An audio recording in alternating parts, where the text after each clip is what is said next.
से ही ये हम लोग की जो पिछले कई वर्षों से धरा सेवा का जो प्रकल्प चल रहा है, आज से वो भी शुरू हो जाता है। तो मैं आप सबसे निवेदन करूँगा कि धरा सेवा के लिए भी एक बार संकल्प भी लें और ज़ोरदार तरीके से तालियाँ बजाएँ।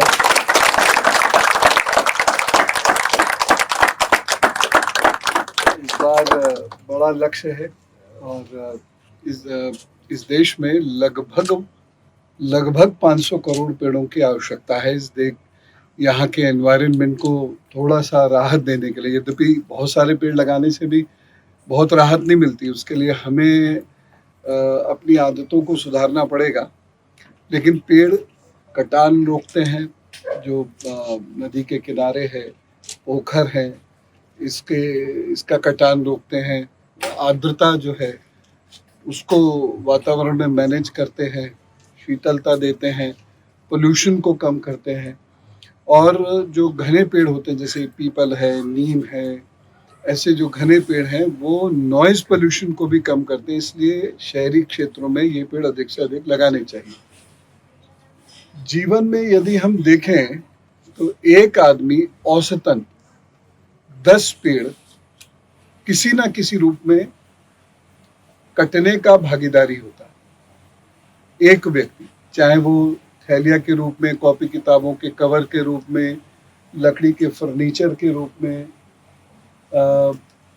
किसी भी और तरीके से, तो हम 10 पेड़ काटते हैं। लेकिन देखिए, हम लोगों की बुद्धि पूरे जीवन, पूरे घर खानदान निकल जाते हैं, एक वृक्ष एक घर से नहीं लगता। 100 सैकड़ों बहाने बना देते हैं, जबकि ऐसी कोई प्रॉब्लम होती नहीं है, सिर्फ बहाने होते हैं। और हम भी जानते हैं हम बहाना बना रहे हैं, वहां नहीं जा सकते, वहां नहीं लगा सकते, ये नहीं कर सकते, वो नहीं कर सकते, जबकि हर जगह नोटिफाइड एरिया होते हैं। हम 70-80 किलोमीटर दूर पराठे खाने के लिए चले जाते हैं, लेकिन जो इतना नुकसान हम लोग पर्यावरण का करते हैं, उसके संरक्षण संवर्धन के लिए हम लोग कुछ नहीं करते। ये अच्छी चीज नहीं है। और सनातन संस्कृति में तो ये कहा गया है कि जो व्यक्ति आम के वृक्ष लगाता है, जो व्यक्ति शिवजी के स्थान में फल और फूल लगाता है, उसको शिव पद प्राप्त होता है। वर्ष में 4 नवरात्रों में हम लोग दुर्गा सप्तशती पढ़ते हैं, और दुर्गा सप्तशती में एक वर्णन आता है कि पूरी धरा सूख चुकी थी और उस समय में माँ का अवतरण होता है शाकंभरी रूप में और पुनः बाहर आ जाती है। लेकिन हम अपनी सनातन संस्कृति को भी भूल जाते हैं उस वक्त, और कोशिश नहीं करते कि हमारे जो ईश्वर ये बात कह रहे हैं, जो हमारे भगवान ये बात कह रहे हैं, तो उसको हम अपने जीवन में उतारें। हमारे को ये ईश्वरीय आदेश, हमारे इष्ट का आदेश है कि हमें वृक्ष लगाना है, प्रकृति का संरक्षण संवर्धन करना है। ये विष्णु जी की जिम्मेदारी नहीं है, ये श्री कृष्ण की जिम्मेदारी नहीं है, हमारी जिम्मेदारी है। हमने अपनी नदियों को, तालाब को आज इस लायक कर दिया है कि हम उसमें स्नान नहीं कर सकते। और सच्चाई ये है कि आज वास्तव में कुछ नदियां तो हमने ऐसी बना दी है कि उसमें उतरते ही मोक्ष प्राप्त हो जाएगा। इतनी गंदगी उसमें डाल दी। हमने अपनी नदियों को खत्म किया। इसका अपराध कई जन्मों तक इस पीढ़ी को और इससे पुरानी पीढ़ियों को चुकाना पड़ेगा। ये मैं आपको बता रहा हूँ। अगर आप भारतीय सनातन परंपरा और शास्त्र में विश्वास करते हैं, और उससे बचने के लिए आप ऐसे फल और फूल वाले पेड़ लगाएं, जगह जगह लगाएं, जितना हो सके लगाएं। सावन के महीने में विशेष रूप से अभियान बना के लगाएं, हमारे साथ चलें, वृक्ष लगाएं। लेकिन इसके साथ साथ आप जिस क्षेत्र में रहते हैं उसकी जलवायु के अनुसार आप जो भी वृक्ष वहां पर फलते फूलते हैं वो लगाइए।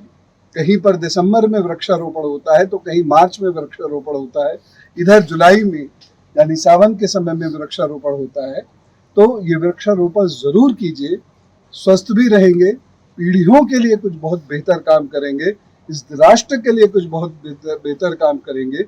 कहने भर से विश्वगुरु नहीं बनता है। विश्वगुरु बनने के लिए हमें क्वालिफाई करना पड़ता है, जिसमें अपने एनवायरनमेंट का प्रोटेक्शन, प्रमोशन महत्वपूर्ण है।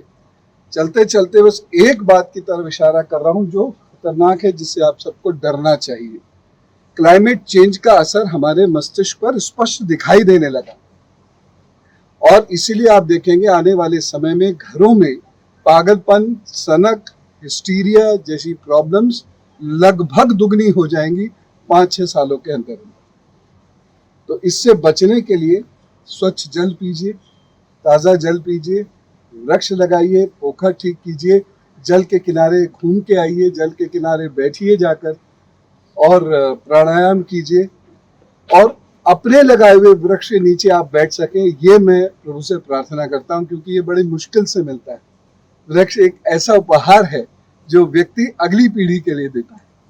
तो आप ये उपहार दीजिए इस राष्ट्र के लिए। इस प्रकार से भी आप कार्य कर सकते हैं और सेवा कर सकते हैं।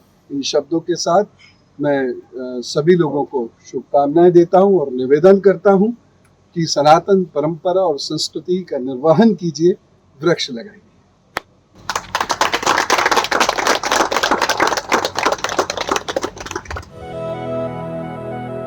एक बाग लगाएंगे, उसको महकाएंगे, नए दौर के हम कुछ पेड़ उगाएंगे। एक बाग लगाएंगे,